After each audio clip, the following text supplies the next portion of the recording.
T-Mobile and Sprint merger could be back on the table. It seemed like Sprint and T-Mobile were finally going to join forces earlier this week before it was reported that Sprint's parent company, Softbank Group, wanted to call it off. Seemingly, Softbank Group and T-Mobile's owner Deutsche Telekom were unable to agree on the ownership ratio for the partnership.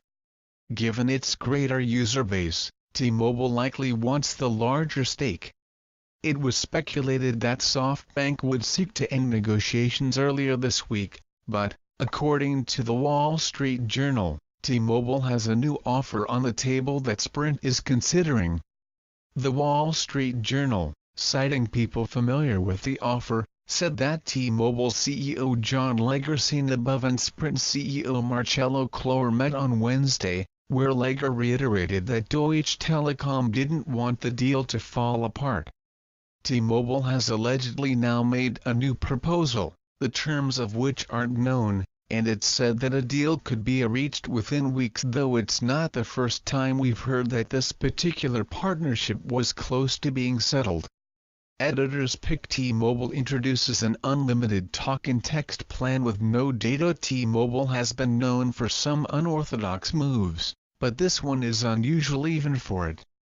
The company that has championed unlimited data is now introducing a new plan with unlimited talk, text, and no data. Its Sprint and T-Mobile currently lag behind AT&T and Verizon in U.S. subscribers, and they'd fall short even when combined based on recent figures from Fierce Wireless.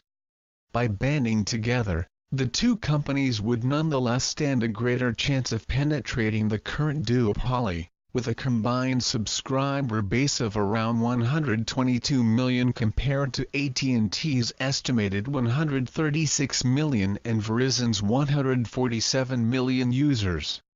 What's more, T-Mobile and Sprint would each lose a competitor, meaning they would no longer have to resort to desperate attempts to outdo one another.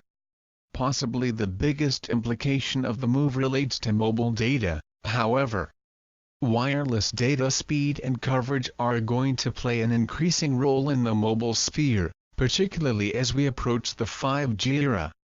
T-Mobile invested heavily in mobile data infrastructure earlier this year, while Sprint is also making plans for its 5G introduction in 2019.